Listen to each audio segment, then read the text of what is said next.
They called him a legend. In the courts of Syria and the dust of the battlefield, his name carried weight that silenced rooms and stirred fear in hardened men. Naaman, commander of the army, wasn't just a soldier. He was the embodiment of victory. His strategies turned tides, his presence ended conflicts, and his sword had written history more than once. Wherever he walked, the ground seemed to acknowledge his steps. But power has its own kind of silence, the kind that hides cracks behind polished armor.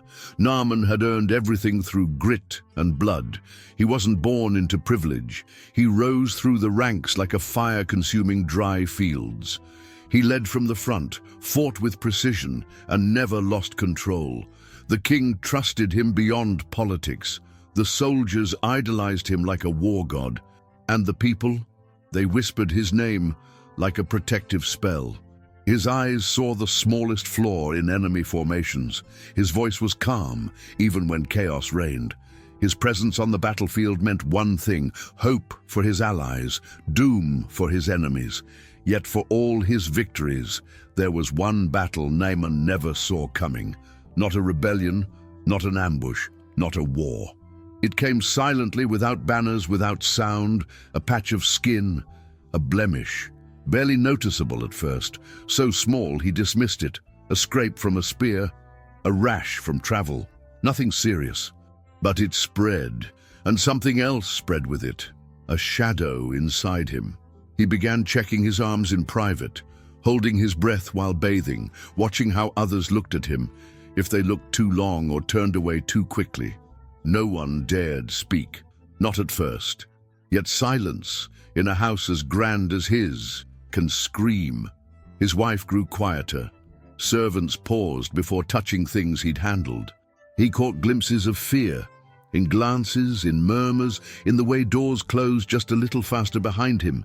He tightened his grip on routine, oversaw drills, inspected armor, sat beside the king in strategy councils. Everything as before, except it wasn't. Because Naaman, the indomitable general, was afraid. The fear didn't come from pain.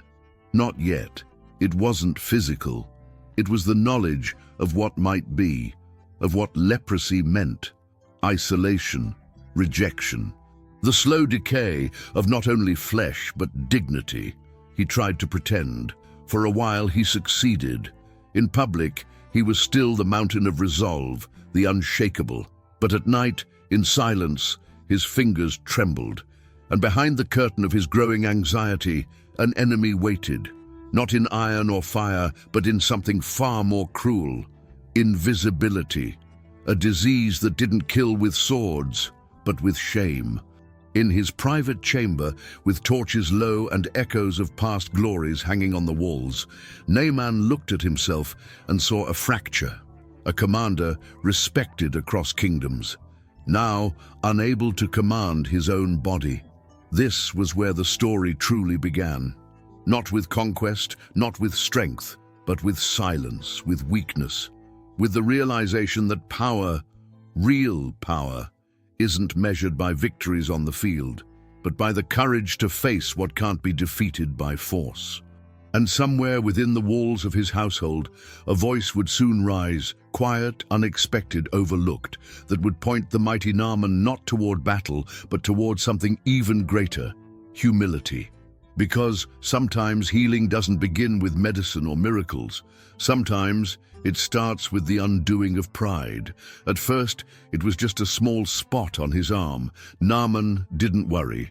Soldiers get cuts, marks appear and disappear.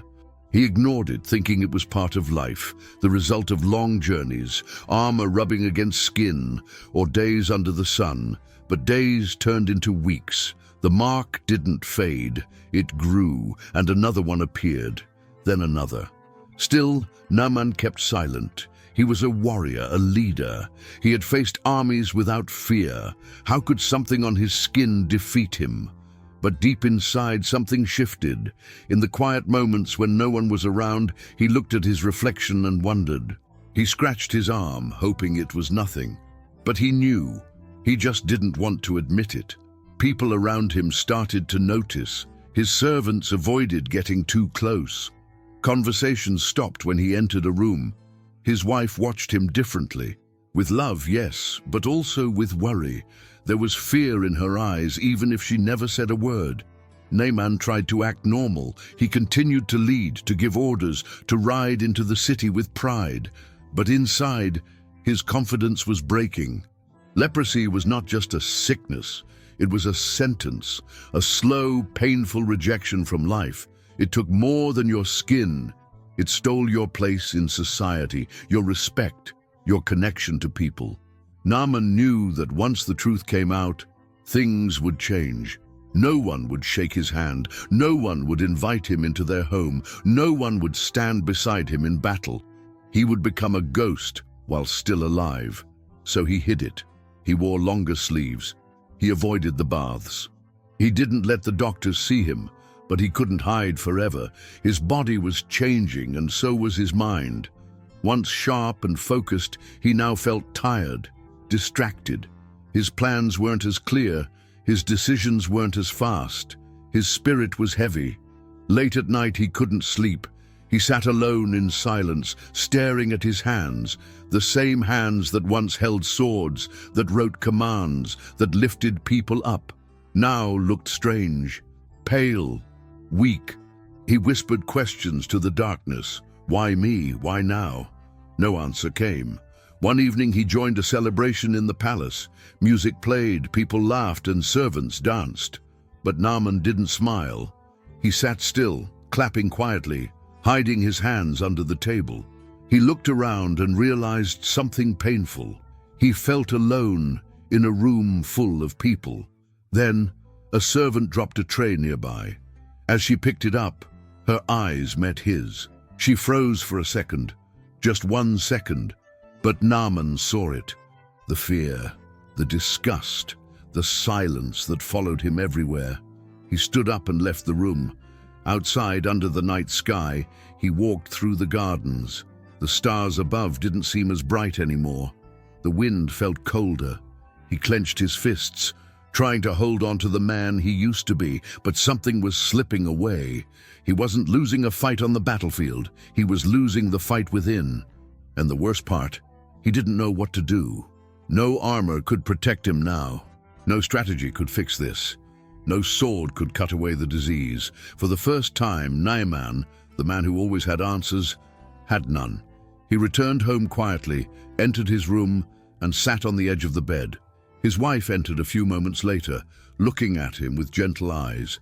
She said nothing. She just sat beside him, holding his arm, carefully, lightly, as if touching glass. He looked at her. For a moment, he thought about telling her everything, but fear held his words back. Instead, he whispered, "I'm tired." She nodded. They said nothing more. And in the silence of that night, Naaman realized the truth. His greatest enemy had no name, no face, no army. It was quiet, it was inside, and it was winning. But the story wasn't over. Somewhere in a forgotten corner of his house, someone had noticed, someone who still believed in hope. A voice that no one expected, a whisper that would soon grow louder than fear. But for now, Naaman waited, still proud, still afraid, still searching for a way out. In a quiet corner of Naaman's home, a young girl moved through the halls like a shadow. She was small, often unnoticed, and spoke only when necessary. Her hands worked quickly, cleaning, folding, preparing. To most, she was just another servant, one of many. But her past held more than silence. She came from a distant land, taken during a raid. Israel had been her home. Her family, her traditions, her faith, they were all left behind when soldiers stormed her village. Since then, she had learned to survive by blending in. But she hadn't forgotten everything. Though she now lived under foreign roofs and served strangers, she carried something with her that couldn't be taken, her belief in the God of Israel. It was the only light that hadn't dimmed during her long nights of homesickness and fear. One morning, as she prepared the general's garments, she noticed his wife sitting alone. Her eyes were red from crying. The girl paused, unsure whether to speak. Servants were not supposed to interrupt, especially not with personal matters, but that day felt different. The girl's heart beat faster. Something urged her to speak, something stronger than fear. She stepped closer and with a calm voice said something simple. No grand speech, no dramatic tone. She said, "There is a man in my land, a prophet. He serves the Lord. If your husband sees him, I believe he could be healed." The words hung in the air like a soft echo. The general's wife turned slowly, surprised that the voice came from such a young girl. For a moment there was only silence between them. Then came a question. What kind of man is he? The girl answered, "He is not like others. He listens to God." That was all she said. No promises, no explanations, just quiet confidence. The wife didn't laugh. She didn't dismiss the idea. Her eyes, tired and desperate, held onto those words like a lifeline. Maybe it was foolish, maybe it was childish hope, but sometimes hope is all you have. Later that evening, Naaman entered the room. He looked more tired than usual. She approached him carefully and shared what the servant had said. He listened, arms crossed, eyebrows raised. His first instinct was to doubt. A foreign prophet? A slave girl's story? It sounded ridiculous, but he said nothing. He just stood still for a long time, thinking. The idea sounded strange, but it also carried something he hadn't felt in days, possibility. He asked, "Who is this prophet?" His wife repeated the words. She said he listens to God. That night, Naaman didn't sleep much. He stared at the ceiling, replaying the girl's voice in his mind. Something about her tone, so soft yet so sure, stayed with him. By morning, the decision was made. He would go. Not because he believed, but because he had nothing left to try. His pride had kept him silent for too long. And now, the words of a servant girl had done what no commander, king, or doctor had managed. They had opened a door. The girl continued her tasks as usual. She didn't ask questions. She didn't expect thanks. But inside, she prayed silently. She asked her God to meet the general, not with judgment, but with mercy.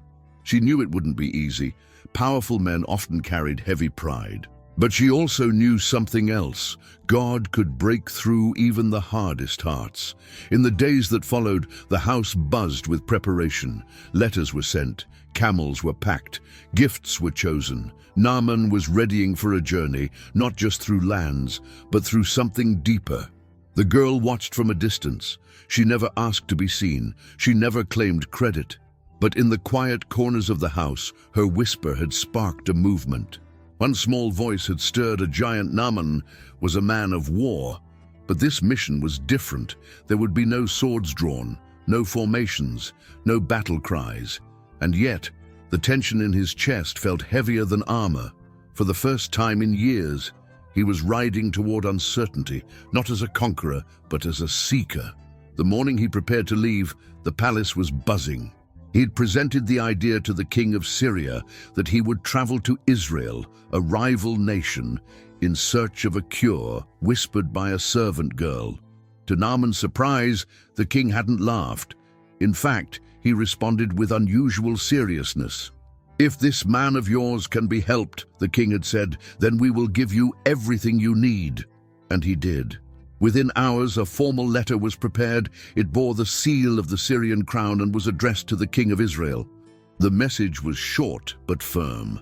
"I am sending my trusted commander to you. I ask that you help him recover from his disease." It wasn't a request. It was an expectation, a diplomatic message dressed as a favor, but heavy with weight. Naaman, of course, wouldn't go alone. The caravan assembled quickly. Soldiers, attendants, horses, carriages filled with fine clothing, silver and gold. It looked less like a healing mission and more like a royal embassy. Some watched in awe, others in confusion. Few knew the real reason for the journey.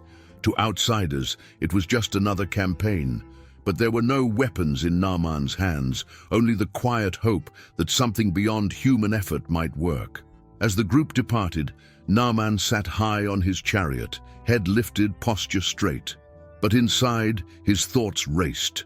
What if this prophet is a fraud? What if they laugh at me? What if this journey ends in shame? Still, he pushed those doubts away. Pride may have been bruised, but it wasn't gone.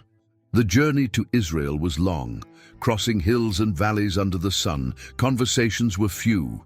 The men sensed this wasn't like their other missions. The leader they followed was not issuing commands. He was silent, lost in thought.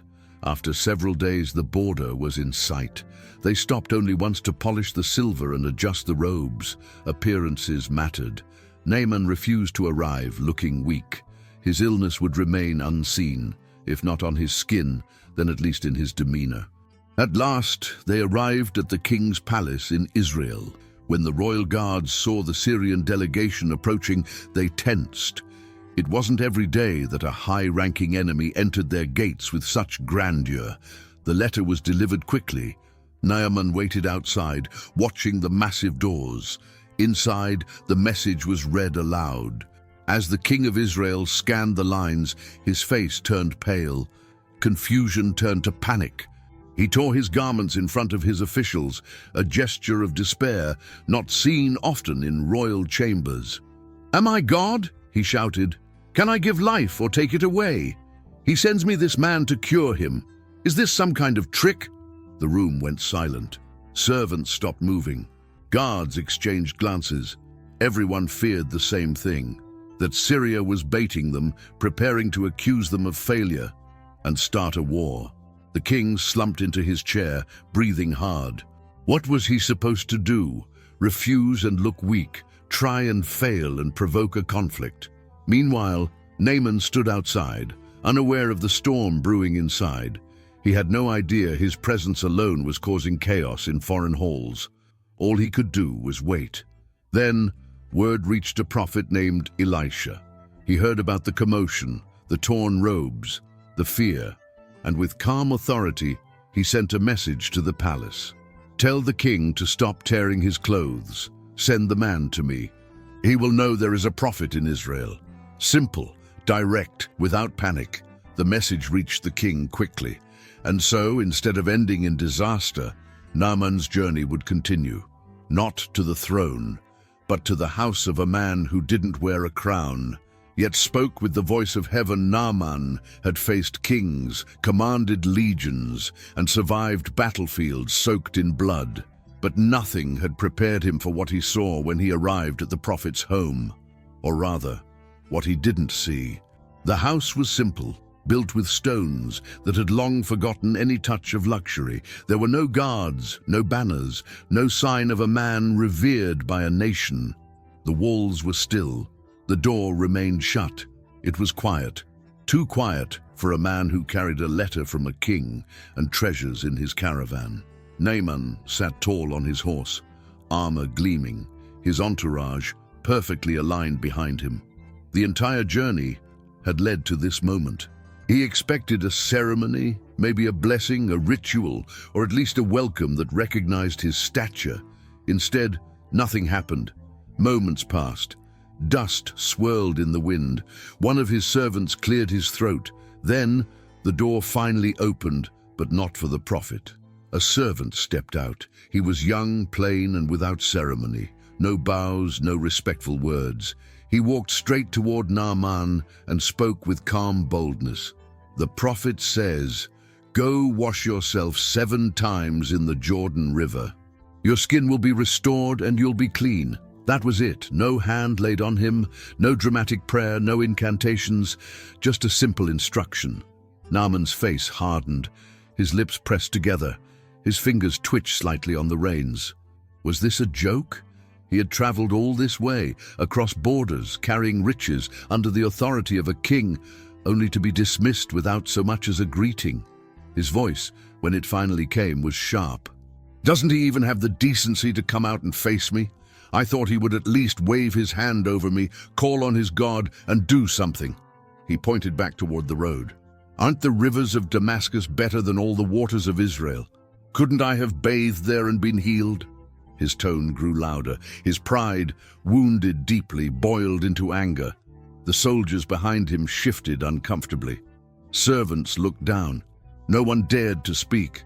Naaman turned his horse sharply, dust rising as he prepared to leave. But before he could depart, one of his aides, a man who had seen him at his highest and lowest, stepped forward. He didn't shout. He didn't plead. He simply spoke from a place of honesty. "My lord, if the prophet had told you to do something difficult, wouldn't you have done it? Why not try something simple?" The words struck Naaman harder than he expected. They were true. If he had been asked to climb a mountain or fight a beast, he would have done it without hesitation. But to humble himself, to lower his body into unfamiliar waters, that felt beneath him. And yet, here he was, ill, desperate, searching for answers in a land not his own. He closed his eyes. His pride screamed, but his pain whispered louder. Without a word, Naaman slid from his horse. He removed his helmet. The clinking of metal echoed across the silence. Piece by piece, he took off the layers that had protected him for years, armor, leather, robes, until only his wounded skin remained. He walked toward the Jordan. The river wasn't grand. It was muddy, slow, ordinary. Nothing about it seemed magical. But he stepped in. The water was cold, shocking his senses. He stood still for a moment, then lowered himself once. Nothing. Twice. Still the same. 3 times. His doubts returned. 4. No change. 5. His men watched from the shore, holding their breath. 6. His body felt heavier, but not from illness, from expectation. Then the 7th. He submerged fully, holding the moment longer than before. When he rose, the river dripping from his face, something was different. He looked at his hands. The spots were gone. He touched his arms.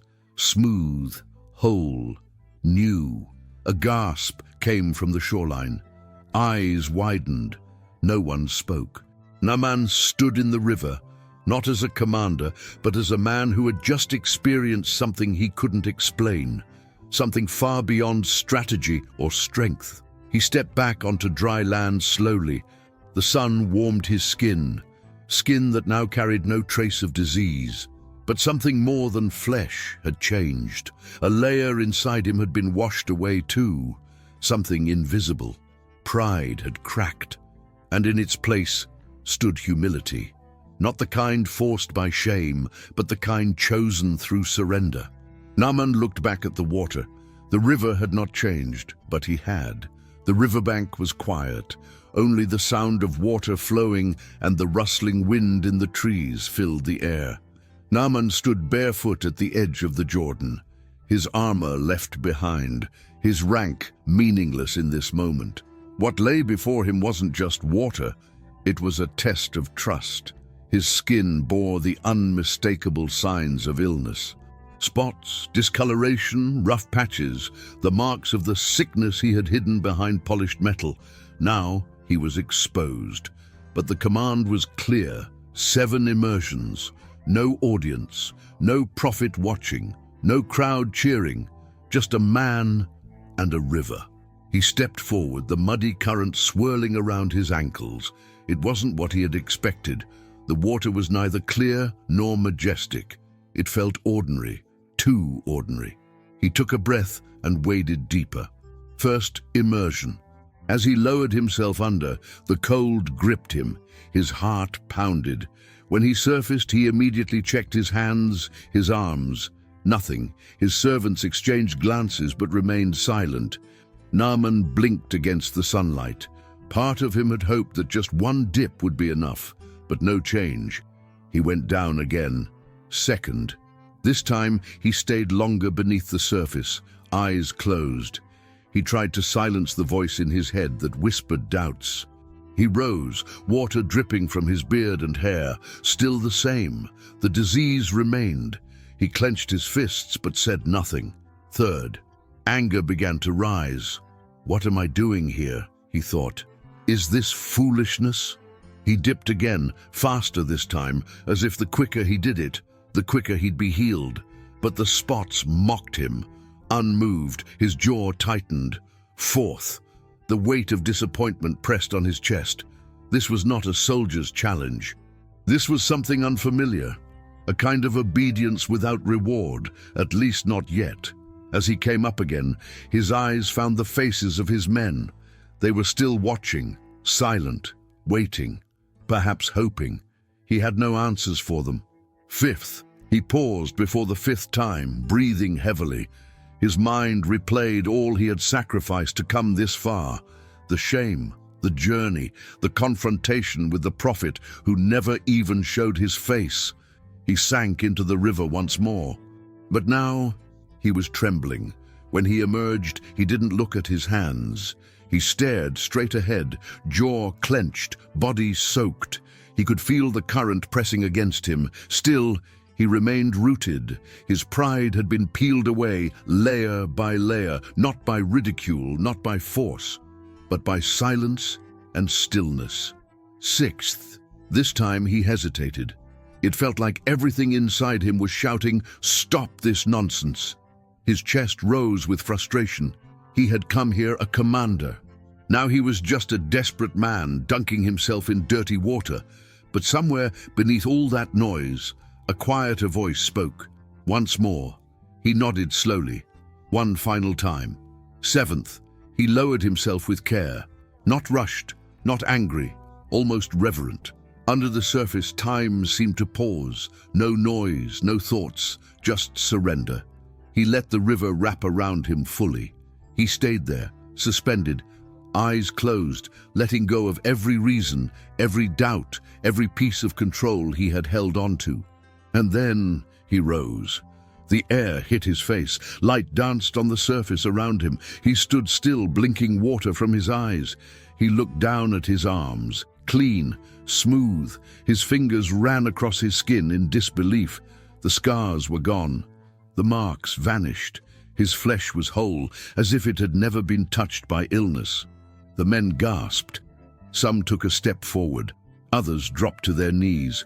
Naaman looked around. The trees were the same. The river hadn't changed, but he had. His breath caught in his throat, not just because he was healed, but because he knew something deeper had happened. Something inside him had shifted. The sickness was gone, yes, but so was the fear. So was the anger, the weight. He stepped out of the river slowly, each stride heavier with meaning than the last. He wasn't just cured, he was different. He turned and looked at the water once more, as if to thank it. Not because the river had power, but because it had been the place where his pride finally drowned. This wasn't magic, it was faith in action. And through it, he had encountered something no gold or silver could purchase. Not just healing, but transformation. The sun had begun its descent when Naaman mounted his horse again. The journey back to Elisha's dwelling was quiet, but the silence was no longer filled with doubt. It was reverent. The man who had once arrived with soldiers and silver now returned with a heart that had been stripped of pride and filled with awe. He didn't ride ahead of his men this time. He moved at a steady pace, no longer trying to impress or command with presence. Something in him had settled. It wasn't weakness, it was peace. As the humble home came into view, Naaman dismounted before reaching the door. There was no need for drama, no announcement, no display of wealth. He walked the remaining distance on foot, each step echoing the quiet reverence in his soul. This time, Elisha came out to meet him. No servants, no intermediaries, just the prophet, the man who had spoken with authority while remaining hidden. Naaman bowed low, not out of formality, but out of gratitude. "Now I know," he said, voice steady but full of emotion, "that there is no God anywhere on earth but in Israel." He looked into Elisha's eyes, not as a general to a prophet, but as a changed man to the one who had pointed the way. "Please, accept a gift from me," Naaman added, "not as payment, but as thanks." He motioned to the carts behind him, still loaded with fine garments and precious metal. In his former mind, these were symbols of honor. Now they felt unnecessary, but he offered them out of respect. Elisha shook his head gently. "As surely as the Lord whom I serve lives," he replied, "I will not take a thing." Naaman insisted. Once, twice, but Elisha remained firm. The prophet knew this miracle wasn't for sale. It was an act of divine mercy, not a transaction. Naaman finally nodded, understanding. He had come expecting to give in exchange for healing, but now he saw the true gift had been grace, and grace could not be bought. Still, he had one strange request. "If I may, let me take some soil from this land. Enough for 2 mules to carry. I will bring it back with me." Elisha didn't ask why, but Naaman explained anyway. "I will no longer offer sacrifices or burn offerings to any other god but the Lord. And though I must still serve my king, who leans on me when we enter the temple of his gods, may your God forgive me when I bow alongside him. My hands may bend, but my heart will belong elsewhere." Elisha looked at him and simply said, "Go in peace." No judgment, no warnings. Just the blessing of someone who saw the sincerity in the man's eyes. Naaman turned to go, but he did so slowly. This wasn't just a physical return. He was stepping back into his world, one filled with power, politics, and expectations, but carrying something new. He no longer walked with the burden of disease, nor did he carry the weight of arrogance. He bore something lighter, but far more powerful: faith. As he rode away, the dust kicked up behind him didn't symbolize a retreat or escape. It was the trail of someone moving forward, not to command armies, but to live changed. Behind him, Elisha watched for a moment, then returned inside. He needed no applause, no reward. His role had been to point the way, and that was enough. Meanwhile, Naaman looked at the small mound of dirt being packed into sacks. To anyone else it might have seemed strange, bringing home foreign earth. But for him, it was a reminder, a physical piece of the place where everything shifted, where pride was shed, where healing began, where heaven touched the ground through obedience. It wasn't just dirt, it was sacred memory. And from that day forward, wherever he stood upon that soil, he would remember the river, the prophet, and the invisible hand that had made him whole. While Naaman rode into the distance, carrying his healing and a new understanding of faith, someone else remained behind, watching, listening, wrestling with something less visible, but just as dangerous. Gehazi, Elisha's servant, stood near the doorway of the prophet's house. His arms were crossed and his brows furrowed. His eyes followed the dust trail of Naaman's departing caravan, his mind spinning. He had seen the treasures Naaman brought, the fine clothes, the silver, the gold. It was more wealth than Gehazi had ever imagined up close. And now it was all leaving, untouched, unclaimed, refused. Elisha had denied it all. Gehazi didn't understand. How could his master send that man away with full hands and empty pockets? "Didn't he just receive a miracle?" Gehazi muttered under his breath. "Isn't it right to give something in return, even a token?" The thoughts festered. Perhaps it started as curiosity, then became confusion, but now it was blooming into resentment, a subtle, silent bitterness. "This isn't fair," he thought. "We serve faithfully every day. We live simply, without reward. And this foreigner, this enemy commander, walks away without paying anything." He took one last glance toward Elisha's quarters. The prophet was inside, silent, as always, calm, content, unmoved. Gehazi, however, was not. Without another thought, he set out. He ran, fast and determined, following the same path Naaman had just taken.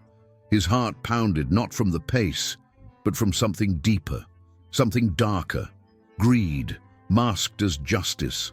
The road stretched long, but he soon saw the tail end of the caravan. He waved and shouted. Naaman, seeing the familiar face, ordered his men to stop. The chariot came to a halt. Gehazi approached, panting, wiping sweat from his brow. Naaman stepped down, surprised but not alarmed. "Is everything well?" he asked. Gehazi nodded quickly, then began weaving a tale. "My master sent me," he lied. "2 young prophets just arrived unexpectedly from the hill country of Ephraim. He asks if you could spare a talent of silver and 2 sets of clothing for them." Naaman's face softened with relief. "Of course," he said without hesitation. "Please take 2 talents." He motioned to his servants, who loaded the silver and garments into sacks and handed them to Gehazi. 2 men even helped carry the items a short distance to make the load easier. Gehazi thanked them, feigning humility, then led the goods to a hidden location before returning home. His hands were full, but his heart felt heavier than before. Back at Elisha's house, he stepped through the door quietly, hoping to move unnoticed. He brushed the dust from his clothes, trying to compose himself, but the prophet was waiting. Elisha turned his head slowly. His voice was soft, not angry, not loud, but steady. "Where have you been, Gehazi?" The servant paused. His mouth opened slightly. Then came the second lie. "I didn't go anywhere," he replied. Silence fell. And then Elisha's eyes locked onto his. "Didn't my spirit go with you when that man stepped down from his chariot to meet you?" The room seemed to freeze. "You think this is the time to accept silver? To collect clothes, olive groves, vineyards, flocks, servants?" Gehazi's face drained of color. His fingers twitched. He looked down. "You've not just taken from him," Elisha said.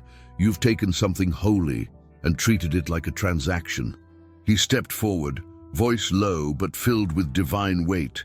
"The leprosy that was lifted from Naaman, it will cling to you now and to your descendants." As those words left Elisha's lips, Gehazi felt a chill spread across his body. A burning sensation crawled along his arms. He looked at his hands. Spots, white, rough, spreading. Panic rose in his throat, but he could not speak. His legs stumbled backward. His skin had begun to mirror the very curse Naaman had escaped. And just like that, he became the image of what happens when selfish ambition replaces reverence. As he turned and slowly walked away, the weight of his actions followed with every step. What he thought would bring comfort now brought isolation. What he imagined as gain had become loss. Behind him, the home he had known faded into the distance. The same door that had welcomed a humble general now remained closed behind a dishonest servant.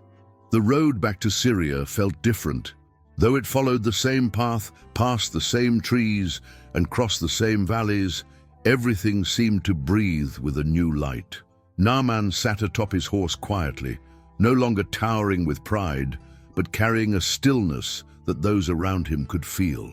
His soldiers noticed it too. The man they had followed into battle for years now looked lighter, not physically, but in presence. His expression was calm. His movements were less rigid.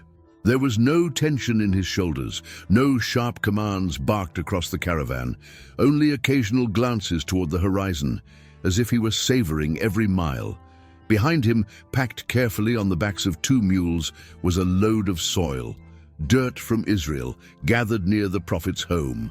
To others, it might have looked strange. To Naaman, it was sacred. This wasn't just a return from travel. It was a passage from one life into another. As the group passed through towns and villages, whispers followed. The locals expected to see the powerful commander, the hardened war leader. Instead, they saw a man changed, quiet, deliberate, and at peace. They reached the outer gates of Syria by the 2nd week. Guards stepped aside quickly. Naaman's name still held weight. But the man who crossed those gates no longer cared for titles. In the palace, word spread of his return. Servants prepared rooms, advisors arranged meetings. And yet, Naaman did not rush into court. He first stopped at his own home, where his wife waited anxiously. When she saw him, she ran forward, not to a man covered in sores, but to the husband she remembered. His skin was whole, his eyes were bright, but even more, his spirit was different. She embraced him tightly, tears falling freely. "I prayed," she whispered, "every night." Naaman held her close and simply replied, "Someone listened." He spent the next day in solitude, resting, reflecting, walking through the gardens of his estate. He visited his horse. He watched the sun set in silence. His thoughts often drifted back to the river, to that seventh moment when everything had shifted. That evening, he gathered a small altar in his courtyard. Using stones from his homeland and a handful of earth from Israel, he built a place of remembrance. No flames, no sacrifices, just silence and prayer. When his servants asked what he was doing, he answered with gentleness, "This ground reminds me of the one who healed me, the one who sees beyond borders." They didn't fully understand, but they saw the reverence in his eyes and said nothing more. Over the following weeks, Naaman resumed his duties. He still met with the king, still advised on military matters, still attended court gatherings, but he did so with a new tone. Gone were the sharp critiques, the harsh discipline. In their place were measured words, thoughtful pauses, and unexpected humility. One day, while walking through the palace, a young soldier accidentally bumped into him. The man immediately bowed, fearing punishment. Naaman simply nodded. "Be careful," he said without anger.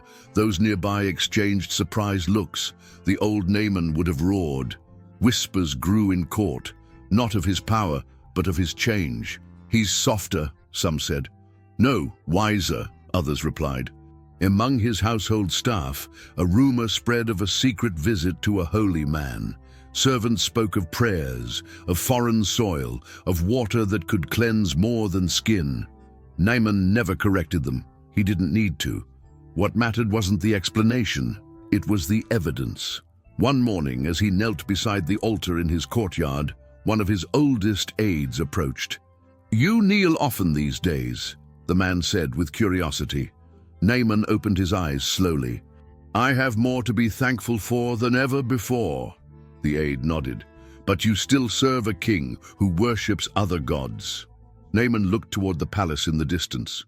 "Yes, and I still walk beside him when he bows, but I no longer bend my heart." That night, as stars blanketed the sky, Naaman stood alone, holding a small jar of the soil he had brought home.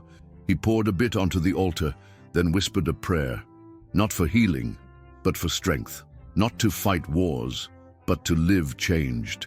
Because the journey to Israel had been about more than a cure. It had been about surrender, obedience, and discovering a truth larger than himself.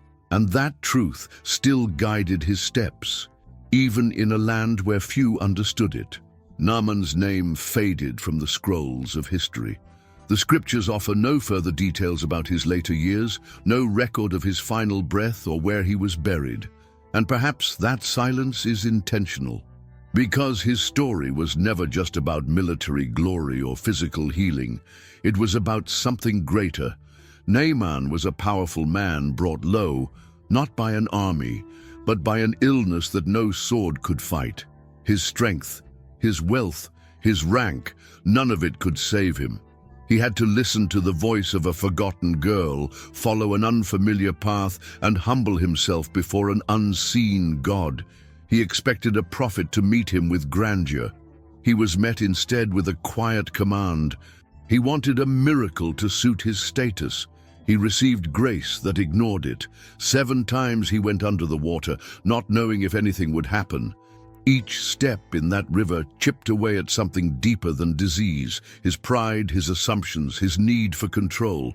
And when he emerged the 7th time, something invisible had also been cleansed. The weight he didn't know he was carrying. The story doesn't end in the river. It continues in the silence of his home, in whispered prayers over dust carried from foreign soil, in the decision to worship a God no one else around him understood. Naaman's transformation wasn't loud, but it was lasting. And that is the invitation his story leaves for us. We may not wear armor or command battalions, but we all carry burdens no one sees, wounds that don't bleed, pride that won't admit weakness, questions we hide behind smiles. Naaman's journey reminds us that sometimes the answer we seek won't come in power, but in surrender. Sometimes healing doesn't come from understanding, but from obeying what doesn't make sense. And often, the smallest voice, the one we're most likely to ignore, holds the direction we've been praying for all along. So the question lingers long after the dust has settled. What river are you still avoiding?